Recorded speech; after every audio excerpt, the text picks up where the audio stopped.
archivó en el siglo XVI y por tanto no se conserva nada. Pero fíjense lo que escribían los visitadores. En 1498. En el altar mayor estaba una imagen de piedra de bulto vestida de un roquete blanco de lienzo y a sus espaldas pintadas muchas historias en la pared. Es decir, estamos hablando de un retablo similar al que podría haber el que hemos visto en Cala. Había también otro altar de la vocación, es decir, la vocación de San Bartolomé, en el cual está su imagen de bulto de madera y a sus espaldas unas historias pintadas en la pared. Más adelante va apuntando capillas particulares, funerarias, y dice que en el altar de una estaba una imagen de Santiago pintada en la pared, y en la otra un altar en la pared pintada una imagen de Nuestra Señora y otra de Santo Andrés. Y cuando llegan a la ermita de Belén, que hoy la actual es del siglo XVIII, no sabemos si conservará algún muro todavía de la primitiva, pero lo cierto es que lo que vemos es del siglo XVIII, dice, señala que en ella está un altar mayor, en él una imagen de bulto de Nuestra Señora y a sus espaldas pintadas muchas historias. Un ejemplo distinto, pero que tenemos cerca de aquí, que es en Tentudía, pero de cerámica, el que hace también a principios del XVI, es Florentino, maestro italiano, pero hecho en cerámica. Pero en el fondo es lo mismo, el sistema es exactamente el mismo, eso sí, con motivos, digamos, ya renacientes.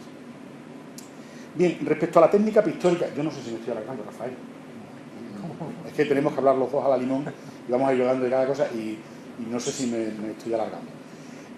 Respecto a la técnica pictórica que se emplea, normalmente a este tipo de pinturas se le suele decir que son frescos, pero es una inexactitud. El fresco, o buon fresco, como decían los italianos, es el que se utilizaba fundamentalmente allí en esa tierra, sobre todo en Florencia, en donde Giotto en el siglo, en el 300, en el siglo XIV para nosotros, pues lo difunde como una técnica pictórica, digamos, de gran valor, aunque es una técnica que nos viene desde la época romana.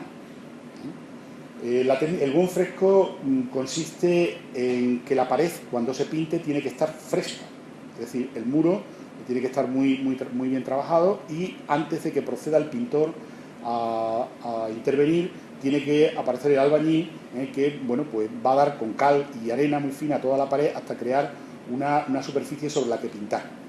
La pintura tiene que estar hecha con agua de cal, de tal manera que al estar húmeda la pared, la pintura traspasa, profundiza en ese trozo de revoco y todo su grosor se impregna, porque además se va a producir un proceso químico por el cual bueno, pues la pintura de alguna manera se fosiliza, ¿no?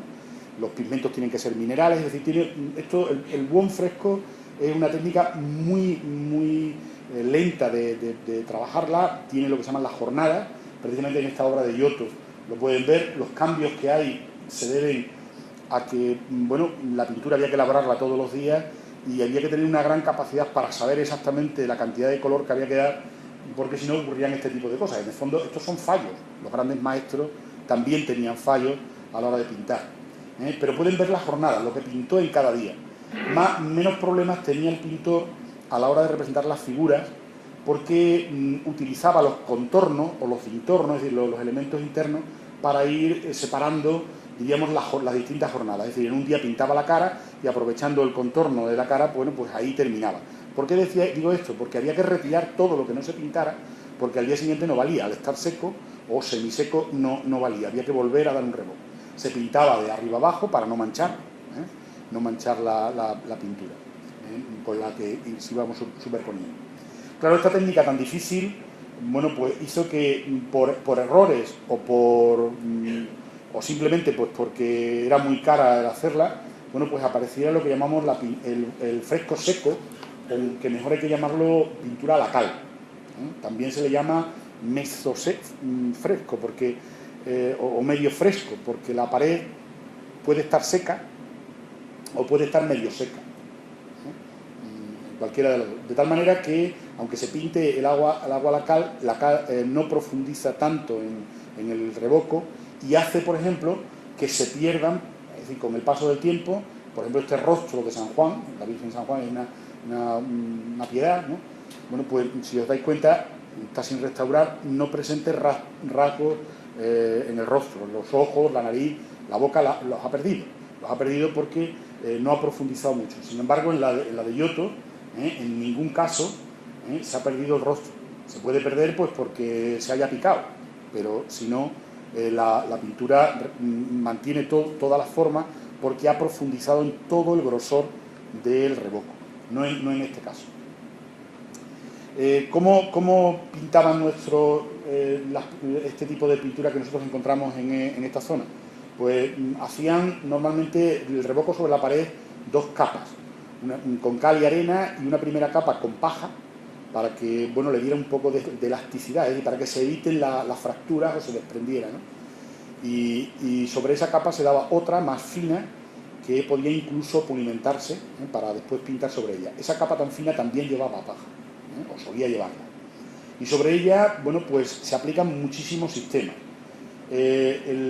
Por ejemplo, en este caso, que estáis viendo, se pinta primero, se rellenan, es decir, se pintan las formas generales y se rellenan de color, en un color plano, y sobre ella, si se fijan, bueno, pues se le van disponiendo bien los contornos en un tono de color más oscuro o negro, dependiendo, y también en el interior para darle forma. Solo en las carnaciones, es decir, en los rostros o en las manos, bueno, pues se ve que el pintor, bueno, pues intenta darle volumetría y intenta ya, pues se dan cuenta, pues darle sombreado para dar volumen a la figura. Pero para los paneles de tipo geométrico, las técnicas son más sencillas. Yo creo que debía existir varios tipos de pintores en el taller. El pintor de imaginería, como suele ocurrir, y el pintor de formas geométricas, que es un poco más burdo, por decirlo de alguna manera, sobre todo si nos acercamos a la visión de ella. Lo que hacían era varias técnicas. En este caso, que estas son de aquí del Palacio del Alcázar en el que nos encontramos, lo primero que ha hecho ha sido marcar, bueno, pues lo que llamamos unas cordadas, si con cuerda, pues como hacen ahora cuando van a hacer una línea en la pared, bueno, pues la impregnan de pigmento, ¿no? Y la sueltan y se queda la línea perfectamente marcada. Pues algo parecido, ¿no? Aunque algo más permanente. Y digo más permanente porque aún se puede ver. Si se dan cuenta, no sé si lo observan, pues pueden ver las marcas, esas líneas, ¿no? Cuadriculaban el espacio. Y después, a mano alzada, pues iban utilizando esa cuadriculación, marcando, si dan cuenta, las formas, iban generando esa disposición que recuerda pues la de un alicatado, porque este tipo de paneles es lo que intentan simular, un alicatado de carácter mudéjano. Fíjense que, repito, están hechos a mano alzada, no con una plantilla, porque las diferencias entre una y otra son visibles.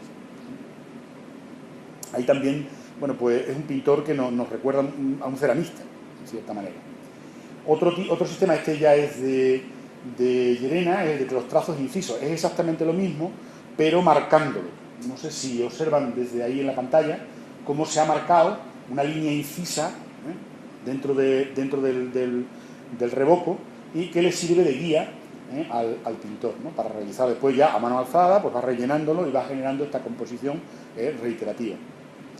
En esta otra, que es son formas geométricas, también incisas, trazos incisos, lo que ha hecho, bueno, utiliza un compás, y con el compás pues ha ido marcando estas formas alrededor de formas repetitivas, características del arte islámico y del mudéjar en torno a un escudo. Otra forma son el estarcido. El estarcido seguro que lo conocen porque se sigue haciendo exactamente igual. Una plantilla que la va disponiendo y bueno, va pintando alrededor, o si tiene el hueco en la plantilla, bueno, pues pintando el hueco, depende, ¿no? Si es en negativo o en positivo.